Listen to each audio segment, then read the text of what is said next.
नमो तस् भगवतो अरहतो सम्मा संबुद्धस्स साधु साधु साधु। श्रद्धांत पुण्यवंत उपासक और उपासिकाओं, हम तथागतर सम्यक संबुद्ध के द्वारा उपदेश श्री सद्धर्म देख रहे हैं जो निर्वाणगामी है। त्रिपिटक ग्रंथ को हम क्रमशः देखते हुए अंगुत्तर निकाय देख रहे हैं। तो अंगुत्तर निकाय में दूसरा निपात, दूसरे निपात में ततीय पन्नासक यानी तीसरा, ऐसे 50 सूत्रों का जो उपदेशों का एक समूह है, उसमें आशा दुपज्जह वग्गो ये देख रहे हैं। इससे पहले भी एक धर्मदेशना इसमें देखी है, आगे वाली धर्मदेशना अभी इस तरह से देख लेते हैं। इसमें भगवान बुद्ध इस तरह से बताते हैं, द्वेमे भिक्कवे पच्चया रागस्य उपादाय। भगवान कहते भिक्षुओं, ऐसे दो प्रत्यय हैं, ऐसे ये दो प्रत्यय हैं जो राग की उत्पत्ति का कारण बनते हैं, या राग के उत्पत्ति के लिए ऐसे दो प्रत्यय हैं। प्रत्ययों का अर्थ होता है जैसे कि एक से अधिक ऐसे कारण जब जुड़ जाते हैं कुछ एक चीज़ घटित होने के लिए, तो उसको प्रत्यय कहते हैं। तो भगवान कहते हैं ऐसे दो कारण हैं। ओके, तो ये दो कारण राग के उत्पत्ति का कारण बनते हैं। कत में द्वे, कौन से वे दो कारण हैं जो राग को उत्पन्न होने के लिए कारण बनते हैं। देखिए, राग तो सब में होता है, तो ये प्रश्न बहुत ही इम्पोर्टेंट है और इसका उत्तर भी जो एकदम सटीक है, जो हम लोगों के लिए बहुत काम आता है। तो भगवान बुद्ध कहते हैं शुभ निमित्तंच अयोनिसो मनसिकारो, ये दो कारण हैं। शुभ निमित्त, राग चित्त यानी क्या होता है कि हमारी भाषा में जिसको राग कहें, जिससे कोई व्यक्ति गुस्सा करता है, क्रोध करता है, ऐसा वाला राग नहीं।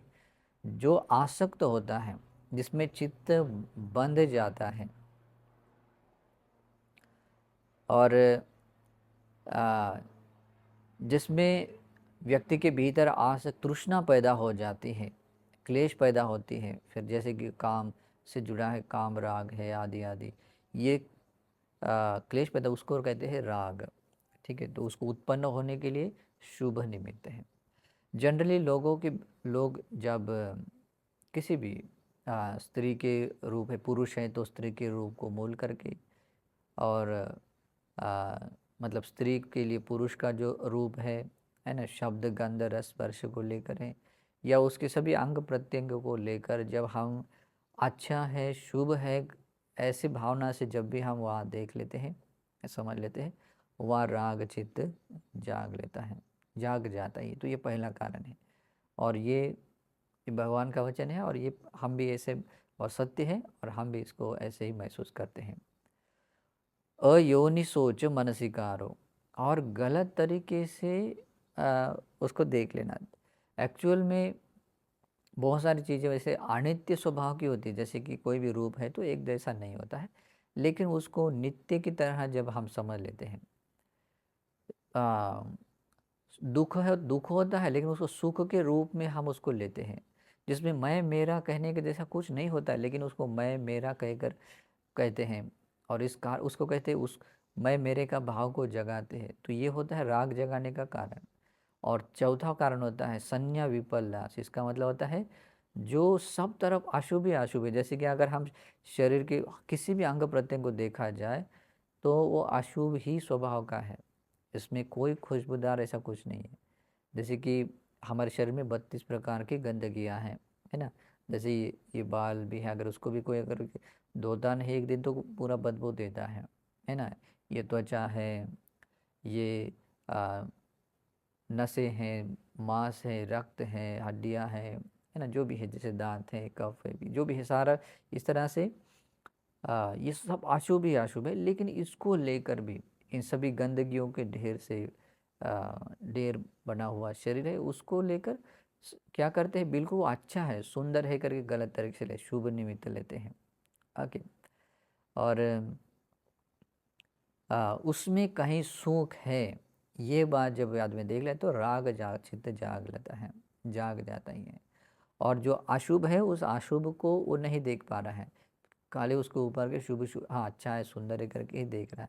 इस कारण से भी ये राग चित्त जागता है। इसका मतलब होता है अयोनिसो मन, गलत तरीके से वो सोच रहा है। ओके, तो ये गलत तरीके से सोचना, एक उसको कहते हैं अयोनिसो मनसिकार। और दूसरा आता है शुभ निमित्त। ये दो कारण हैं जो राग जगाने की, ये दो प्रत्यय हैं। इमे को भिक्खवे द्वे पच्य रागस उपादाय। भगवान कहते भिक्षु यही दो प्रत्यय है जो राग के उत्पत्ति का कारण है। ठीक है, मैंने राग की उत्पत्ति होने के लिए ये दो प्रत्यय हैं।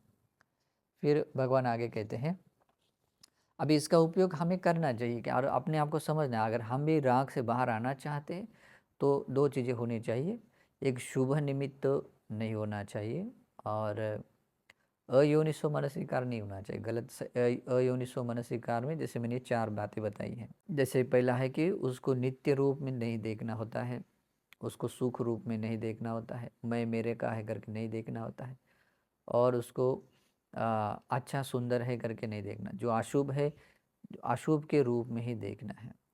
लेकिन आदमी वो वास्तविकता देखना पसंद नहीं करता है, उसको ऐसा मोहित रूप से देखना पसंद आता है। लेकिन एक्चुअल में ऐसा कैसा होता है, जैसे कि आदमी देखता है तो जैसे हड्डियों का ढांचा है जो रक्त और मांस से लिपा होता है, नसों से बंधा हुआ है, त्वचा से ढका हुआ है, और क्या है। लेकिन वैसा देखना उसको पसंद नहीं है, और इस कारण से राग जागता है। मुक्ति की इच्छा रखने वाले को ये बहुत काम आता है। ठीक है, तो इसे ध्यान में रखना है। फिर भगवान आगे भी कहते हैं, अभी जैसे राग यानी लोभ जैसे जगाने के लिए कारण बना है, प्रत्यय बने हैं दो कारण, तो वैसे ही द्वेष के भी बारे में भगवान इसमें बताते हैं। द्वे में भिक्खवे पच्चया दोषस उपादाय। भिक्षुओं, ये दो प्रत्यय हैं जो द्वेष का उत्पाद होने के लिए या द्वेष को उत्पन्न होने के लिए कारण बनते हैं। ऐसे दो प्रत्यय हैं। कतमे द्वे, कौन से दो हैं। पटिघ निमित्तंच अयोनिसो मनसिकारो। पटिघ निमित्त, पटिघ निमित्त मतलब कि मन में ऐसा कोई मतलब द्वेष युक्त जो विचार होते हैं, द्वेष युक्त जो सोच है, द्वेष युक्त चित्त है, वो जागता है।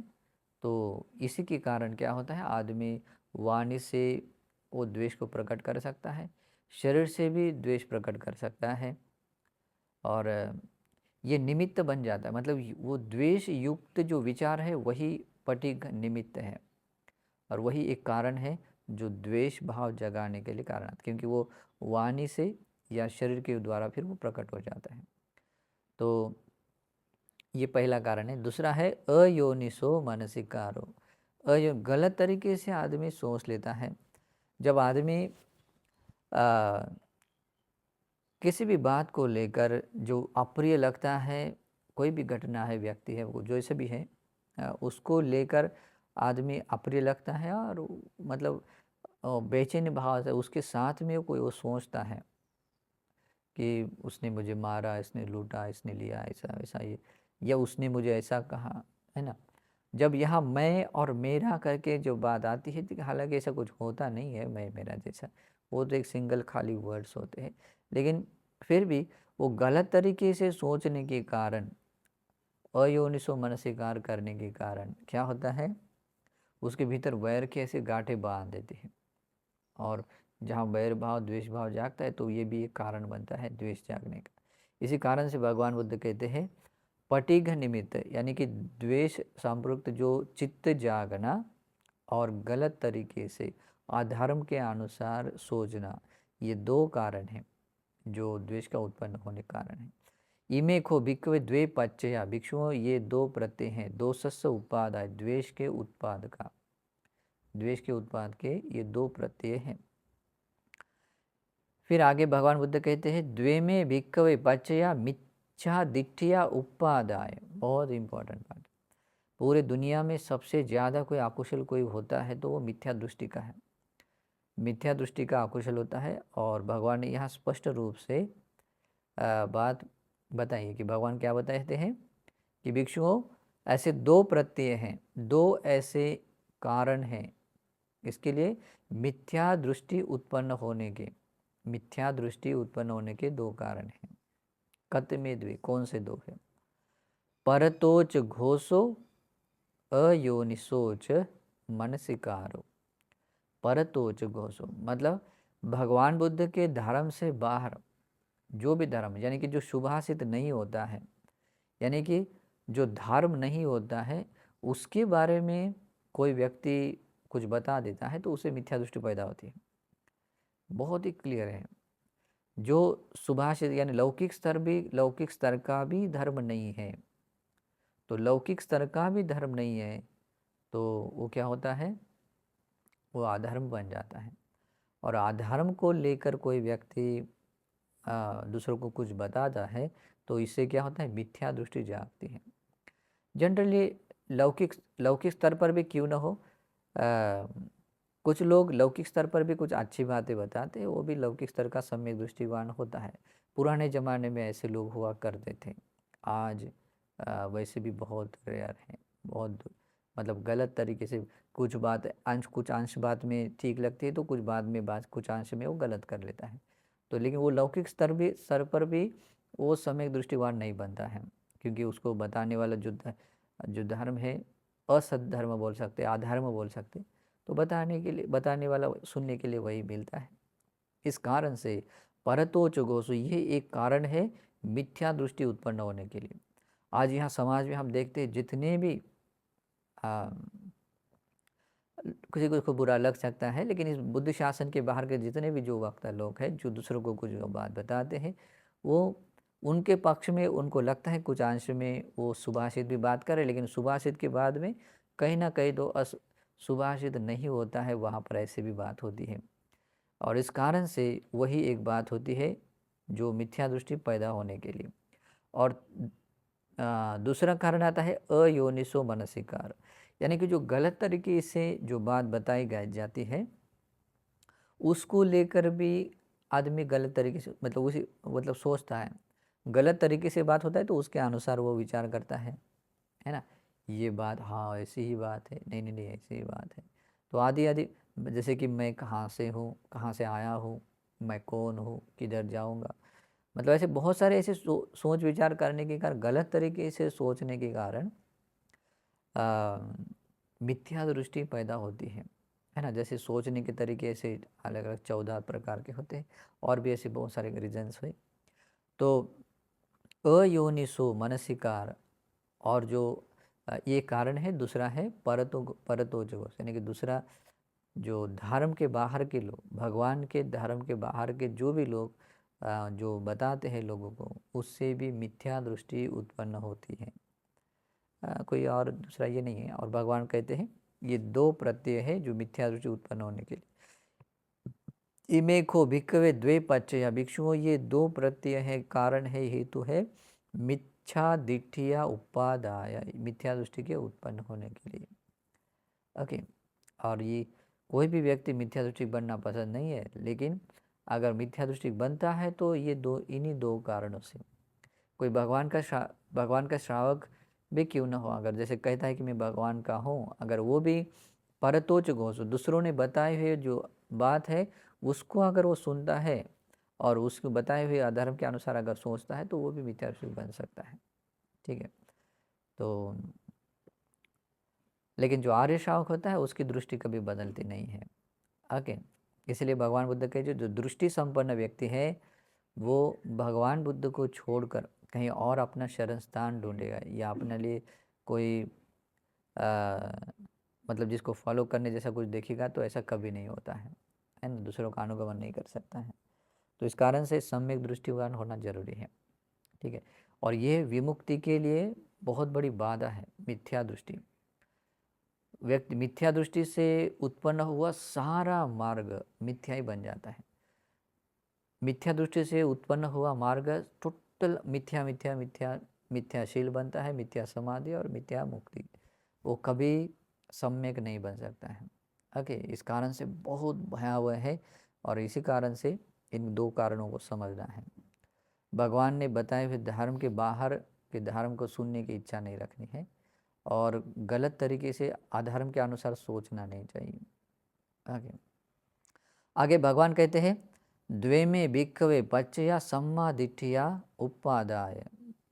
भिक्षुओं, ये दो प्रत्यय हैं सम्यक दृष्टि के उत्पन्न होने के लिए।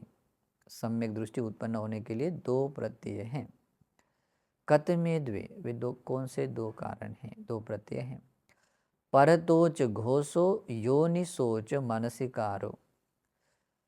तथागत सम्यक संबुद्ध या तथागत के श्रावक सम्यक श्रावकों के द्वारा जो बताया गया धर्म होता है उसको जो व्यक्ति सुन लेता है, भगवान बुद्ध या भगवान के श्रावकों के द्वारा जो व्यक्ति धर्म श्रवण कर लेता है, तो ये एक कारण बनता है सम्यक दृष्टि उत्पन्न होने के लिए।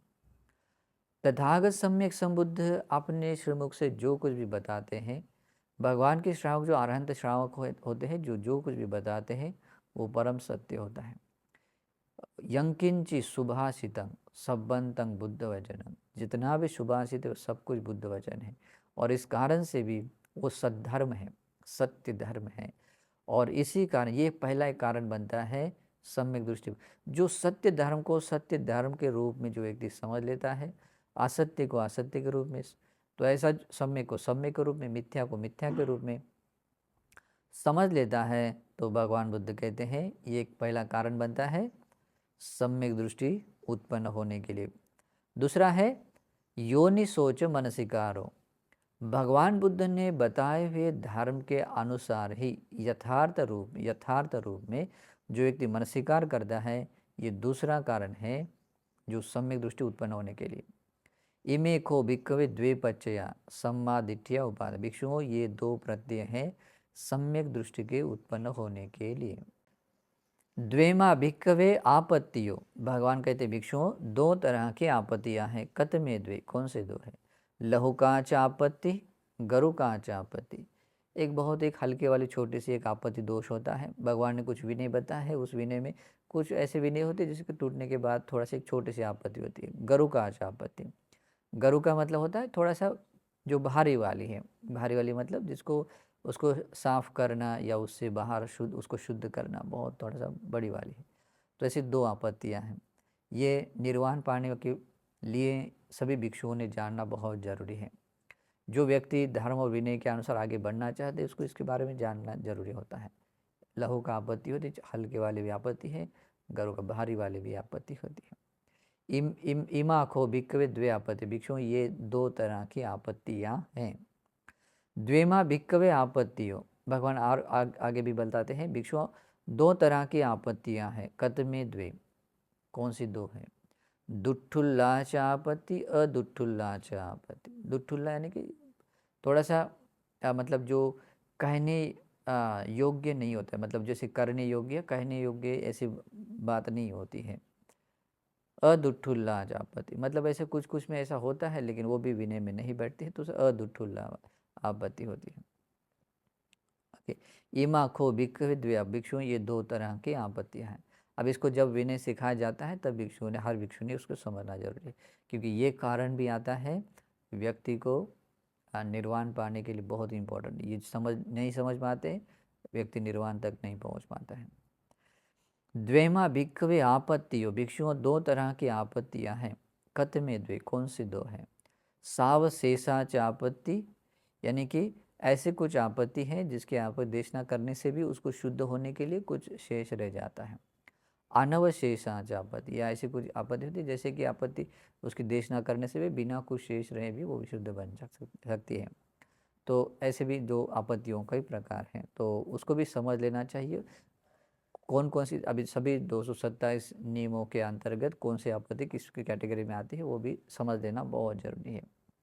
जब ये समझ लेते हैं तभी कोई भिक्षु शीले प्रतिष्ठाय, शीले में प्रतिष्ठित जब हो जाता है वो, वैसा फिर नरोसपान्यो, ये जो ऐसा नर यानी भिक्षु लोग बन जाता है जो प्रज्ञा संपन्न बन सकता है। तो उसके लिए ये बहुत ही इम्पोर्टेंट है। प्रज्ञा क्षेत्र को पूरा करना है तो उसको धर्म और विनय में सपुष्ट होना बहुत ज़रूरी है।